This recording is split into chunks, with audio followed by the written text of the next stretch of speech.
देखिए, संभल हिंसा के बाद संभल अभी संभल ही रहा है, लेकिन एक बार फिर चर्चा में है और ये चर्चा वहां के सांसद बर्क की है। वही बर्क जो सपा के सांसद हैं और संभल हिंसा मामले में समाजवादी पार्टी के सांसद जियाउर रहमान बर्क की मुश्किलें अब बढ़ती नजर आ रही हैं। दूसरी तरफ नेताओं के सवाल जवाब भी सामने आ रहे हैं। बीजेपी सवाल पूछ रही है, आरोप लगा रही है, तो सपा के नेता इसको लेकर निशाना साध रहे हैं। संभल की जो घटना है, आप देखे होंगे, जो वहाँ के मस्जिद के सदर हैं उनके द्वारा बयान दिया जाता है कि संभल के वर्तमान सांसद ने फोन करके भीड़ जुटाने की जिम्मेदारी हमको दी। अगर उसके बाद एसआईटी उनसे पूछताछ करती है, कोर्ट के सामने भी बयान दर्ज किया जाता है, इसके बाद भी समाजवादी पार्टी ऐसे गुनाहगार सांसद के साथ खड़ी होती है, तो ये माना जाएगा कि समाजवादी पार्टी न संविधान में विश्वास करती है, समाजवादी पार्टी न संसद के किसी बनाए कानून में विश्वास करती है और समाजवादी पार्टी न देश के सौहार्द में भी विश्वास करती है। सपा सांसद दर्जन भर वकीलों के साथ एसआईटी के सामने पेश हुए। उनसे 24 नवंबर 2024 को ही हिंसा के मामले में पूछताछ की जा रही है। बर्क से संभल हिंसा से जुड़े सभी पहलुओं पर तीखे सवाल हुए।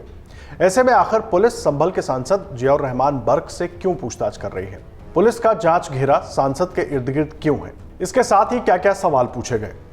देखिए, संभल की जामा मस्जिद में कोर्ट के आदेश के बाद 19 नवंबर को सर्वे का पहला चरण पूरा हुआ था।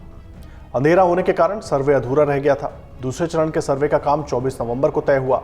इसे गुप्त रखा गया था। बकौल पुलिस ने इसकी जानकारी किसी को नहीं दी थी। मीडिया को भी इस बारे में नहीं बताया गया था। खबरों की माने तो जामा मस्जिद कमेटी के सदर जफर अली और सांसद जियाउर रहमान बर्क को इसकी जानकारी दी गई थी।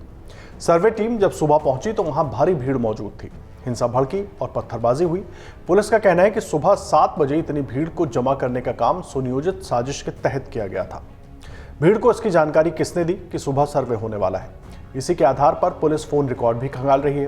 भीड़ को उकसाने के लिए किसकी भूमिका संदिग्ध मानी जा रही है, इस पर भी पुलिस की नजर है। खबरों की माने तो इस मामले में शाही जामा मस्जिद के सदर जफर अली की गिरफ्तारी के बाद जांच तेज हो गई है। पुलिस का आरोप है कि जफर अली ने पत्थरबाजी और फायरिंग जैसी हिंसक गतिविधियों में भूमिका निभाई थी। जफर अली को पुलिस ने क्रिमिनल कॉन्स्पिरेसी सहित कई गंभीर धाराओं में गिरफ्तार कर कोर्ट में पेश किया। अब इस केस की कड़ियां सपा सांसद बर्क से जुड़ती नजर आ रही हैं। पुलिस का कहना है कि बर्क पर लोगों को भड़काने का आरोप है और उन्हें जांच में सहयोग करने के लिए नोटिस भेजा गया था। पुलिस की चार्जशीट में आरोप है कि संभल सांसद जियाउर रहमान बर्क ने 23 नवंबर 2024 की रात को जामा मस्जिद के सदर जफर अली से फोन पर बातचीत की थी, जिसमें उन्होंने मस्जिद का सर्वे न करने देने और भड़काऊ बातें की थी। 24 नवंबर को जामा मस्जिद सर्वे के दौरान हुए बवाल में मुकदमा और गंभीर धाराओं में एफआईआर दर्ज की गई थी। इसमें सांसद जियाउर रहमान बर्क और विधायक इकबाल महमूद के बेटे सुहेल इकबाल को नामजद करते हुए 800 आरोपी अज्ञात बनाए गए थे। वहीं जामा मस्जिद कमेटी के सदर जफर अली एडवोकेट ने एसआईटी को दिए अपने बयान में बताया कि सांसद ने भीड़ एकत्र करने के लिए कहा था, सर्वे नहीं होने की बात कही थी। इसको भी जांच में शामिल किया गया है। सांसद की मुश्किलें जामा मस्जिद कमेटी के सदर की तरफ से दिए गए बयान के बाद बढ़ी हैं। इन्हीं आरोप से जुड़े सवाल इस मामले के इर्द गिर्द घूम रहे हैं।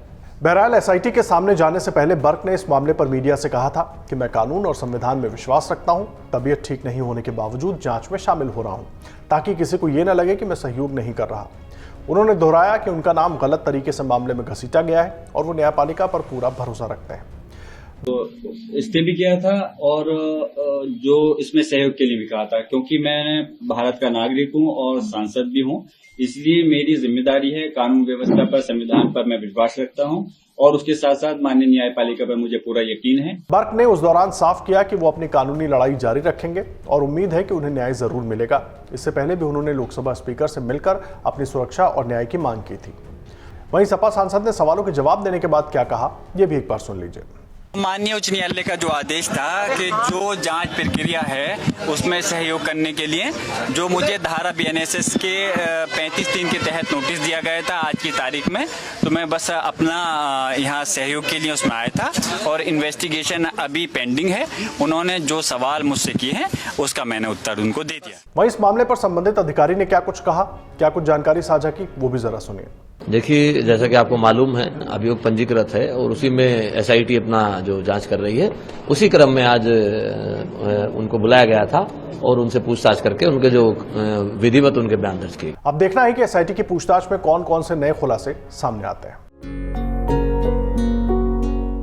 अमर उजाला ई पेपर की क्वालिटी इतनी अच्छी है कि जो उसके शब्द जो कितना भी जूम कर लीजिए धुंधले नहीं पड़ते हैं। अभी डाउनलोड करें अमर उजाला ऐप।